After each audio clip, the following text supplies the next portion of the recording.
Hey, Soul Family, welcome back. I'm Darash, and this is part 6 of my series, The Beginning of the End. For those of you that are new, thank you and welcome. Um, I am at work, so please forgive ahead of time the pauses that may occur in this video. I believe in part 5, I left off with me speaking on how I grieved Karen for nearly 2 weeks as if she had truly passed away. To pick up from there, well, yeah, that's what happened. Over the next couple of weeks, approximately, I'm going to say 4 weeks, I did what I said I did. I came home every day. I took care of my children. I made sure that they knew that, even though mommy wasn't in the home, mama was still here. Um, for the most part, I didn't see Egypt. I would typically get out of the home before he arrived from work, but there was a few evenings where he was there. Initially, we didn't really speak much. It was kind of like just being cordial, because of course everything was just awkward, uncomfortable, and I was upset, and I guess he called himself trying to be upset because now none of his children were speaking to him behind the situation between Karen and myself. um, let's see, we sat down to have a conversation, and in this conversation, Egypt notified me that he had allowed a family member of his, a younger cousin, to not move in technically, but to live on the property. This family member had a mobile home and wanted to park their mobile home in our driveway. Um, but because that would block the carport, he allowed them to pull up on the opposite side of the house. And so he notified me that he'd let this family member move in, and that they would be paying a certain amount of money every month. Now, this particular family member is a family member that we had previously allowed to live with us some years before. My children were a lot younger then, and this family member, who does have mental health issues, tortured my children. For lack of better words, he would physically be abusive to my son.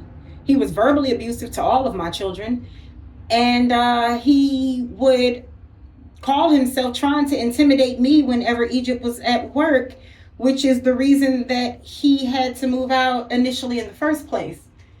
You can't try to intimidate me and cause harm to my children and think that you're still going to be living in my home. I don't care how old you are. I don't care who you are. Darash don't play about her family, and she definitely don't play about her children, honey. You want to see me go crazy? My lioness will come out for sure when it comes to mine. So, anyway, I was not okay with this particular family member being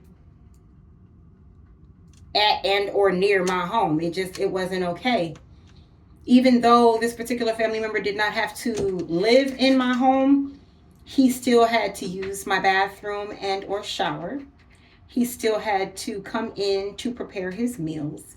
And that was not okay with me, because this is too close to my children. This is, I don't trust him with my children. And that just is what it is. Egypt is not, or was not at this time, home often enough for me to feel comfortable with him being around my children. So I immediately moved back in. I ain't playing about mine. And Egypt and I had this discussion about him asking his cousin to leave, because this wasn't going to work. It ain't going to work. And mama's home. Okay? So this particular cousin didn't like that. He did what people typically do. He tried to come for Egypt in terms of his manhood. Oh, it's a woman running the house and she telling you what to do and blah, blah, blah, blah, blah, yada, yada, yada, right? And of course, it worked. Instead of Egypt asking him to leave soon, as I had asked, he allowed him, I think another month to stay there. In this time, he did not pay Egypt not a dime that he told him that he would pay. He had a puppy with him that he allowed to destroy and dig holes in my yard and chew up my dang on water holes. Anyways, he was more destructive than he was helpful. But eventually, I had to have a conversation with him and ask him to leave. We kind of sort of got into a small altercation. I can't say anything to this family, okay, without it being a problem. I am, according to them, the problem. So, he wanted to believe that, this is Egypt's home, so you can't put me out. Anyways, he left, y'all. So, time goes on. We have a situation at work, right? Egypt and I are trying to move forward and trying to figure out this whole marriage thing, especially this situation in terms of family.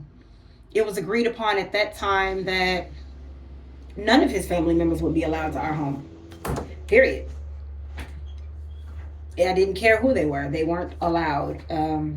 Mother, sister, niece, nephews, cousins. I didn't care. It didn't matter. Children, they weren't allowed because I was not going to allow any more disrespect towards me and my home, especially with my children there. So since Egypt had not put his foot down and made sure that he set boundaries, I had to put them in place myself. During this time, like I said, there was a situation at work. I take that back. It wasn't necessarily a situation. There was this guy that Egypt kind of sort of befriended. They were cool. And, they used to laugh and joke and play around and, converse. They both were married. They had things in common. And this person was kind of like I would call like a mutual friend between everybody at work. His position allowed him to be able to travel to each department at the job and, converse with everybody and do things of that. And he was one of those fun, free-spirited people that everyone just kind of got along with.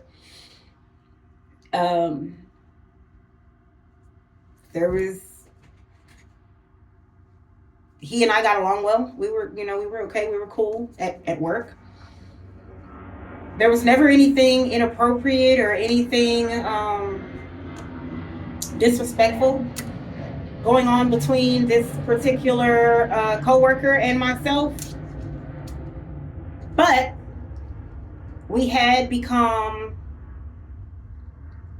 cool enough to where we could kind of sort of laugh and joke, kind of like, how you have a sibling and you go around your sibling and for no reason at all, you just go and you might kick him or you might pinch him or, whatever. And you guys start playing back and forth like that. We had a situation like that last for approximately a week. Okay. Now this all happened after Egypt and I had one of those times where we were going through, and he decided to go to work and share our situation with a couple of coworkers. I'm a private person again, so I didn't like this, but that particular coworker that he befriended came over to me to ask my side. He said he really didn't care for the fact that he and I, Egypt and I, weren't getting along. He had never seen us not getting along at work and, being so distant. No morning kiss before going to our separate departments, any of, those things. And so he said that he wanted to ask me my side. This was shocking because nobody ever asked me my side of any situation with Egypt. I was shocked by this, but I chose to go ahead and take him up on his offer and use that opportunity, I guess, to kind of free myself a little bit. Like I said, nobody ever asked me my side of any situation between me and Egypt. They normally get his side. He lies, he embellishes, and by the time it makes it back to me, I just let it be what it is, because I've never been the type to really care for other people's opinions of me. I know what happened. He knows what really happened, and so does Spirit. So there's no need for me to defend myself in a situation where I can't win anyway, you know? Not that I was trying to win anything, but I told my side, but without giving too much detail, of course. And so after that, he shared a little bit about, when he and his wife went through, a situation, and, how when they thought that basically he and his wife separated for a period of time. He was on his own, she was on her own, and then eventually, after they thought everything was said and done, a year and a half, 2 years later, they got back together. So he was saying that, if we actually did follow through on separating, that was his hopes for us. After that is when he and I kind of sort of began to become a little playful, kind of sort of like me looking at him as a work brother, or him looking at me as a work sister. But either way, when Egypt caught wind of this, he was not pleased. He did not like it. He did not care for it. The moment he brought it to my attention that he didn't like the playfulness, I told him, say less. It's done. It's dead. And that next morning when we got to work, I went ahead and I pulled that brother to the side and I let him know that it was dead, it was done. We couldn't play around like that anymore, because Egypt didn't care for how it looked. He said he didn't fight around with his wife, and he didn't want another man doing that as well. The guy said that he understood. There was nothing left to be said about it. Afterwards, the guy and I, we still, of course, spoke. When we would see each other, he would come into my department. He would still, come, stop, speak for a couple of minutes, just like he would do, other people in any other department. But for whatever reason, Egypt chose to look at this as if it was something more than what it actually was. And he began accusing me of having an affair with this guy at work, which is crazy because we work together on the exact same shift. So I don't know when I would have the time to have an affair. When we come together, we leave together, we live together. When do I ever get the free time to go and be a hoe? Anyway,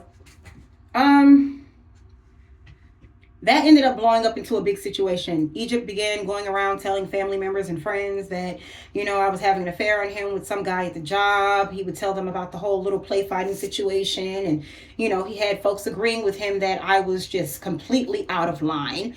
And so he kept bringing the situation up to me, but I didn't understand why when it was resolved. Like, you never had to ask me to stop playing around with this guy. The moment you mentioned that it made you uncomfortable, that you didn't like it, it was over.